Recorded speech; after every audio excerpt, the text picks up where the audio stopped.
Welcome to the structure analysis class. So in the last class we have started the deflection in the beam. So we have seen how to draw the deflected shape of the beam once the external load is applied into a structure. And then we have discussed the different support conditions as well. So if you recall, we have discussed basically there are three types of supports. One is fixed support, another one is hinge support, and then you have a roller support. So, and we derived and we saw how by just looking into the structure, how we can draw the deflected shape of the structure. That also we have discussed in the last class. So, in this lecture, this is lecture 13, here we'll discuss the elastic beam theory.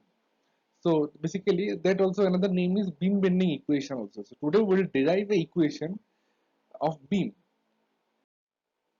So, let's start the derivation. So, now the question is why we want to derive the equation of a beam, right? Because in many because once we know the equation of a beam, maybe in a differential equation of a beam, then very easily or very quickly we can derive the different parameters like deflection and the slope, right? If we have discussed in the last class that our main objective will be to find it out the deflections and slopes in a structure, right? So we have discussed. So just let me draw a beam. So this is a simply supported beam. One end is hinge and another end is roller, right? So we have a simply supported beam, and then maybe a load is acting. UDL is acting. Uniformly distributed load is acting, right?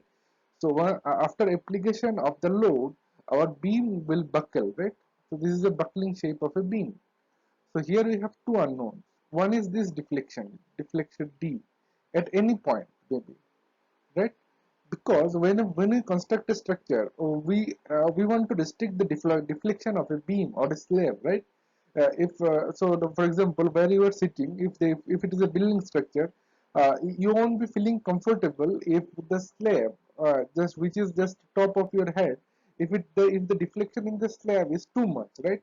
You will feel panic, right? Anytime your structure may collapse, you will feel like that. So always we try to restrict the deflection of a beam or a slab. So we have to find it out what could be the after application of the load, what is the deflection at particular point of a structure. Similarly, so that with deflection we denote it with a capital delta, right? So our objective will be to find out what is the delta at the different locations in a beam. And next unknown thing we want to find it out is a slope, right? Slope at any point of a structure. What is slope? Slope means as you draw a tangent at the any location of a beam, right? And that tangent, how much it is making angle with the horizontal, that we call it slope. That is denoted by theta. So basically our main objective will be to find it out these two parameters. One is delta, which is deflection, and the slope of a beam, and at any particular point we call it theta. So if we derive the equation for a beam, which can easily, for if we derive equation for any beam, which from which we can easily calculate all the deflections and the slope for any particular point, juncture of a beam. So in this lesson, basically we'll derive the equation of a beam. Very much important. Please make the attention to this problem. So let's consider a beam. So this is a beam which is simply supported. That simply supported means one end is hinge. So this end is hinge and this end is a roller support, right? And a arbitrary load is acting. So you can consider, you can see a beam in any places. Whenever you see any structure is nothing made up of a beams and columns and slabs also. So in any structure, basically we have three components. One is beam, one is column, and one is slab, right? So all the loads are transferred from slab to beam, and then beam to column, and ultimately through foundation the load transfers to the ground, right? This is basically the load path in any structure. So after application of load in a beam or in a slab, basically the slab or beam will try to buckle. It will deform because of the application of the load, right? So let's consider this is a simply supported beam, which one this is a determinant beam, like one end is hinge, another end is roller, right? And we consider it as arbitrary load is acting on a structure on a beam. Wx is a function which is arbitrary load. We don't know what type. It may be any type. It may be point load P, or it may be uniformly distributed load, or whatever may be the shape of the load. This is acting, and our main objective for this problem will be to derive the equation of this beam with respect to delta and theta, because our main objective is to find out delta and theta, right? Delta is basically deflection and theta is basically our slope, right? So after the application, so if you recall, last class we have discussed what is a diffracted shape after the application of load. So this is a load is applied. Because of this load, our beam will deflect in this manner, right? This blue line is basically the deflected shape of a beam. Okay, so this is the deflected shape of a beam. So now, and the UDL, not UDL, basically it is arbitrary load Wx is acting upon this beam. So now let's consider a small segment in a beam like dx. We have considered a small segment in a beam which is actually the width of the section is dx, delta x, very small section, right? Which the section is lies at a distance of x from the left hand side support. So that is our assumption we have considered. So beam's cross section is basically, it is a rectangular beam you can consider. So rectangular beam, you know the width of, the cross sectional area of the beam, maybe delta A or something, or dA or A basically. Okay, and this is the line, a deflected shape, we call it elastic kind. Okay, so now this small section, whatever we have taken here, that is actually enlarged here. Now let me draw this small section quickly. So we have taken a small section here, delta x. So now this is our small section. If I draw in an enlarged manner, so this is a small section, the length is dx, right? Same thing dx, whatever we considered here, dx. So now if you apply, loads are applied here, right? So loads are anyway already there. So because of this load, what will happen? Our beam will now try to buckle, right? So what is the deformed shape? So let's draw. So after application of the load, our beam will buckle, right? So how it will buckle? So now it will buckle something like that. So now you can imagine our beam now buckled because of the application of load, right? So this figure is actually enlarged figure. Uh, this figure. So this is the enlarged figure. So originally our beam was straight. So see the dotted line, right? Dotted line, that was the original rectangular beam, which the cross section is dx. It is a dx, right? And after application of the load wx, or maybe in the small location, the beam now buckled. So see, this is the buckled shape of a beam. Beam buckled, right? So this is our buckled shape of a beam. Now let's derive few equations from this diagram. Okay, so before deriving, let's find it out what is neutral axis of a beam. So now if you recall, if you see this is a beam. Earlier this beam was rectangular shape. This dotted line is the original beam, but after application of the beam, so this is the shape, right? So now if you see at the top fiber of a beam, so this is the top fiber and this is the bottom fiber of a beam. So top fiber of a beam is trying to compress, right? See, this portion of the beam is trying to shrink, whereas bottom portion of a beam is trying to extend, right? So you can imagine a copy. If you take a if your whatever you're writing copy will be there. If you bend the copy, you will see the top portion of the copy will have a compression, whereas bottom portion is trying to extend itself. So tension force is acting at the bottom fiber, whereas top fiber is under compression, right? So in the middle somewhere, so the top fiber, whatever the length earlier, if it is if the width is dx, so at the top fiber the width is not dx now after the buckling happened. So the length has reduced, right? So earlier this is the original length of dx, but after buckling, see the length is reduced now because here the force is compression force. Whereas at the bottom, if you see earlier it was dx, but now after buckling, that bottom fiber is basically extended. Top fiber shrinks, whereas bottom fiber extended, right? So in the middle, somewhere you will find where there won't be any change in the length, like this dotted line. See the dotted line at the middle. So in that there is no change. Before also the length was dx before application of load, and after application of load also you have the length is dx. So there is no change. Whereas top fiber basically shrinks and the bottom fiber enlarges, elongates, right? So top fiber is under compression and bottom fiber is under tension. So very much important you have to remember. So whenever a beam is subjected to a load, when the buckling happens, right, then always top fiber of a beam will be experiencing compression force, whereas bottom fiber of a beam experiences tension force. Very much important, right?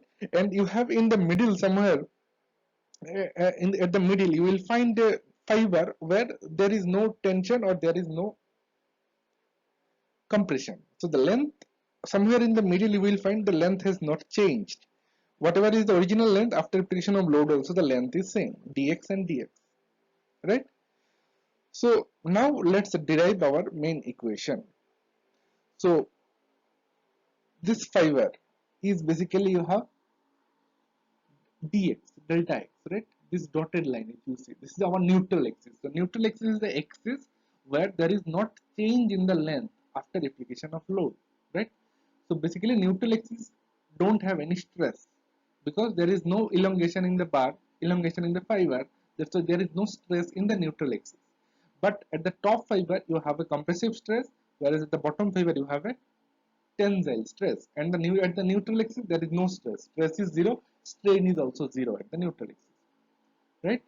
So now let's take another fiber. So this fiber, right here, one is top fiber, and below that you have one more fiber. Let me just draw it. I am talking about this fiber, right? So here you have basically, I have taken a fiber above neutral axis, which distance is y. If you see, this small y is written, so the distance from the neutral axis to this fiber is basically y, right? This fiber we have considered. So this fiber actually, this fiber originally the length of this fiber was delta x, right, before application of a load. But after application of the load, this fiber length is now reduced. It is not dx, but it is reduced little bit. Now how much reduction takes place? Let's consider the reduction takes place is delta d delta, right? Originally this fiber, this small fiber, length of this small fiber was delta x, but after application of the load, length is reduced. Now you can see earlier it was here, now it is reduced. Now reduced length, let's consider it as a delta x, sorry, delta d delta, right? So d delta is the change in the length. So how we can write? So change in the length is nothing but a dash b dash minus ab. What is a dash b dash? A dash b dash is this original length, this neutral axis width. A dash b dash is this neutral axis width. So neutral axis width, it has not changed, right? Earlier the same. So before application of the load, this fiber's width is also a dash b dash, right? Equal to dx. There is no change. But after application of the load, you have now AB.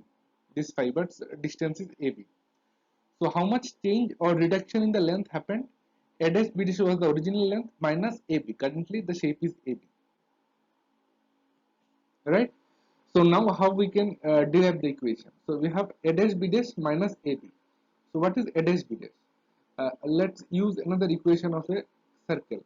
Right? If this is a circle and if this is a center, and you take a arc, right? Arc length is S, and this angle, let's consider it as a theta, and radius of circle is small r. Then what is the relationship between S, R and theta? From your 10th standard, if you recall, we can write S equal to R theta. That is the equation of a circle, I mean the properties of a circle. So if you take a small arc length S, this part, then S equal to R theta. What is R? R is the radius of the circle and theta is the angle subtended in between. That is a properties of a circle. Already we know, and this derivation is already done in your 10th standard or 11th standard, basic derivation. Okay, so now this is the beam. So the beam originally it was rectangular shape, but after application of the beam now buckled. Right, this is the buckled shape. You can see. So this buckling happened with respect to some point, right? This buckling happened with respect to some point that we call it O. So O is a center of a circle, and this buckling is happened. So this radius is r. This r actually we call it radius of curvature. So with this r actually the beam has buckled. So this r we call it radius of a curvature, right? And this O is the center. And this angle we considered it as a d theta because we have taken a small section dx, right? This angle also it will make is very small angle d theta angle. Then what is a dash b dash? So using this expression, what will be the a dash b dash? So let's write it. So a dash b dash, a dash b dash is nothing but the arc length here, right? A dash b dash is nothing but the arc length. So arc length can be written. So a dash b dash is this length, arc length.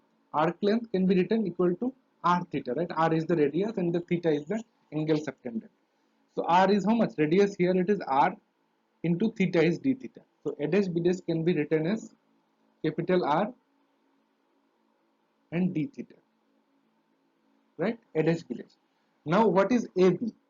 AB is I am talking about this fiber, right? So that is actually a dash b dash. Sorry, yeah, that is AB. So again, using same similar formula, what we can write? AB equal to what is the distance from here to here? Now radius is not r. R is radius is at the neutral axis is r radius. But now we came here little bit, not r. This is r minus y is the this distance, right? This radius of from AB will be entire is r minus y. You will get here. So this distance that is the radius. So AB, let's write it. AB equal to here radius is not r but it is r minus y and angle is same d theta, right?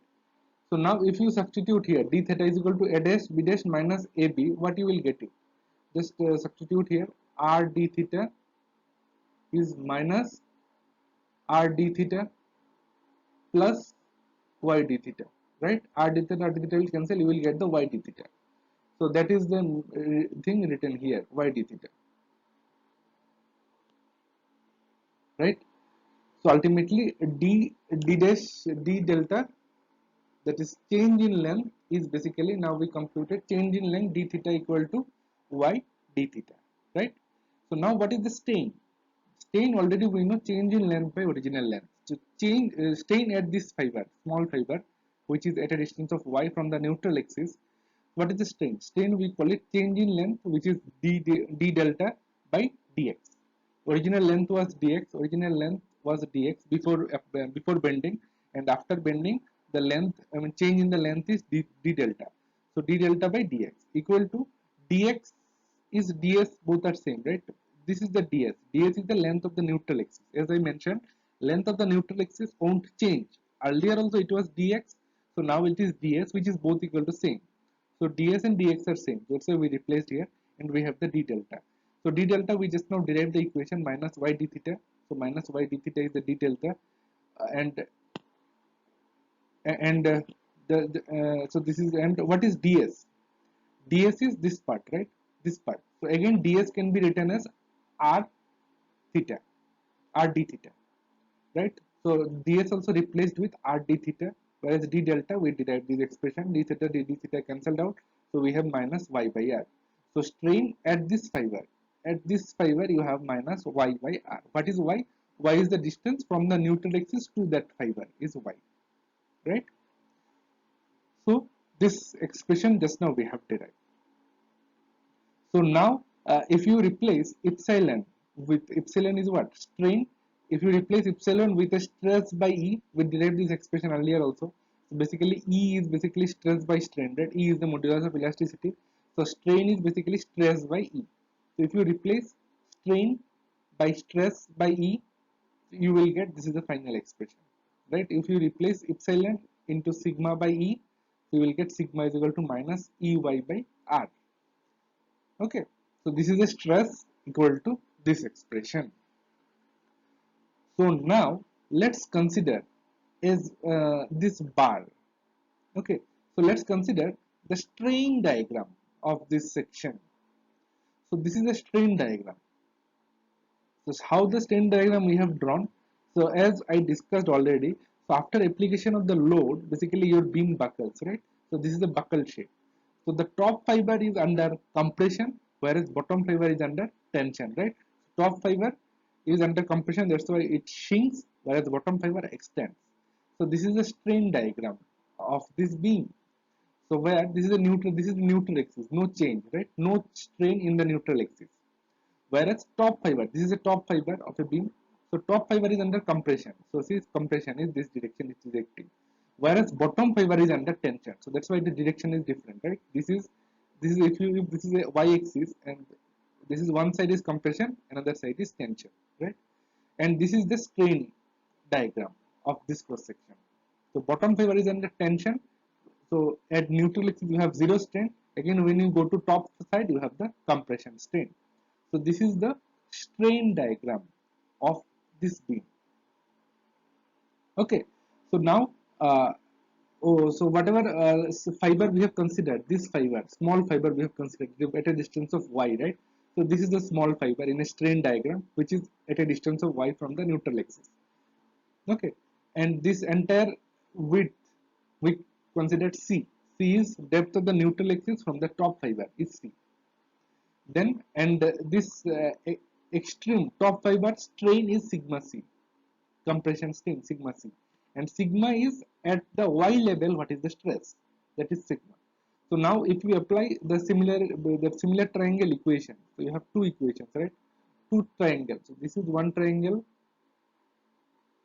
and another is the big triangle, right? So you have two triangles.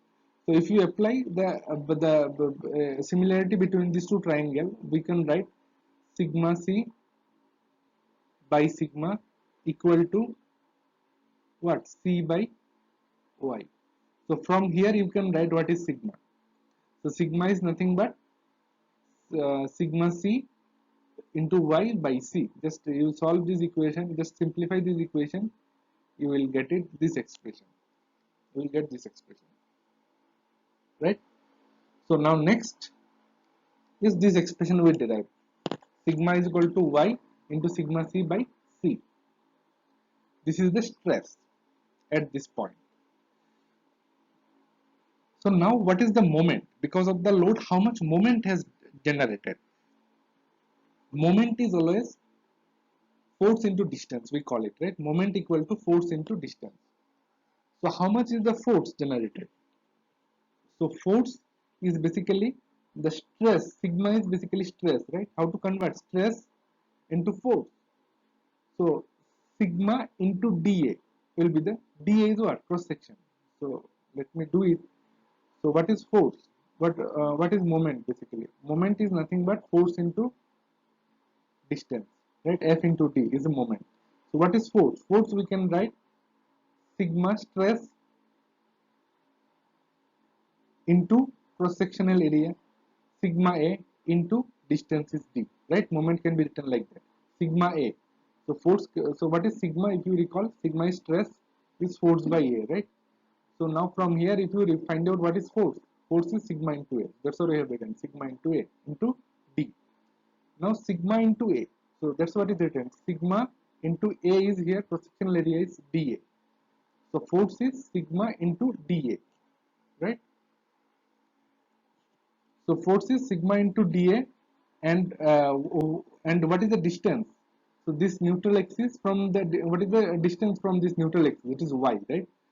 So multiplied by y. So you will get the moment at this fiber. Because of this fiber, how much moment is generated?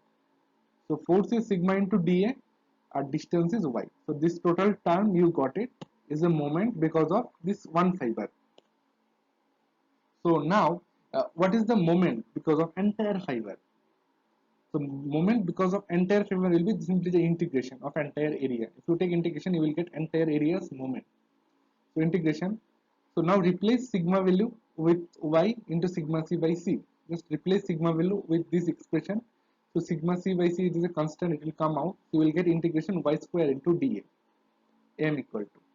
So integration y square into dA is nothing but I. What is I? I is equal to moment of inertia. Already you have studied in the first semester, right? Moment of inertia is the y square into dA, we call it moment of inertia I. So this entire part will be replaced by I. So we have now minus sigma c by c into I. So our final expression will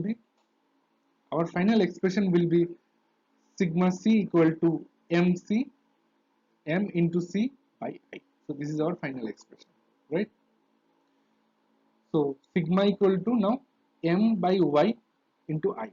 Just now we have derived from this. So this is a total expression at extreme fiber C. Now if you consider this fiber at a distance of y, then we have the sigma is equal to m y. The distance is y, right? Not c for this fiber. That's a y by I. So this is the expression. Now if you find it out, uh, again 1 by r. So here we have derived, right? Here if you see what is 1 by r, so 1 by r equal to, so now from this equation what is sigma? Sigma is equal to ey by r. We derive this expression. So just replace sigma value here with ey by r, and if you simplify you will get 1 by r equal to m by ei. So this is our expression, one very good expression. Please remember 1 by r. What is r? R is the radius of curvature of a beam r. What is m? M is the moment of this beam, e is the modulus of elasticity, and I is the moment of inertia. Okay, so this is one expression we have derived. Now next, from calculus we can write 1 by r equal to this entire expression. So based on I'm not deriving this expression, just consider it. Based on the calculus we can derive 1 by r equal to this entire expression. Okay, d square y by dx square into divided by 1 plus d square by dx square whole square to the power 3 by 2. So this expression we can derive from the calculus. So now dy, if you see what is dx? Dx we considered very small segment, right? Dx is very small segment. So dy dx also will be very small, right? Dy dx is what? Even change in the dx with respect to y. So dy dx is also very small. Okay, so because dx is very small, dy dx will be more small. So this entire term can be 0. Again, small term square if you take, again it becomes more small, right? So and this entire term we can ignore it because this is very small value we'll get it. So ultimately what you will get? 1 by r equal to d square x by dx square. So this is our final expression we can derive, right? So this is our final 1 by r equal to d square y by dx square. So again we derive this expression 1 by r equal to m by ei. So just you replace 1 by r value here, you will get d square y dx square equal to m by ei. So this expression actually we call it beam equation or beam bending equation we call it. D square y dx square equal to m by ei. What is y? Y is nothing but distance from this support. Distance from the neutral axis is y. D square y dx square equal to m by ei. Now y is nothing but the deflection of a beam. So now if you take first derivative, first integration of this equation, what will you get? So already we know what is theta, slope. So we have two equations. So one is y is basically deflection, and another is equal to slope, right? So let me draw the beam again. So you have a beam, right? And after application of the load, beam buckle. So this is the buckle shape of a beam, and this deflection we call it y, small y. So this y, whatever we derive, this y is nothing but this deflection, and this slope is what? Slope is nothing but dy dx, right? So dy dx is basically theta. So dy dx is basically theta. So here it is d square y by dx square. So in terms of theta, what it will be? So in terms of theta, it will be d theta by dx equal to m by ei. Right? So this is our beam equation. So please remember d square y by dx square is m by ei is basically our beam equation. So dy dx also can be written as theta. So if you replace one dy dx, because here it is d square by dx square, right? Two dy dx is there.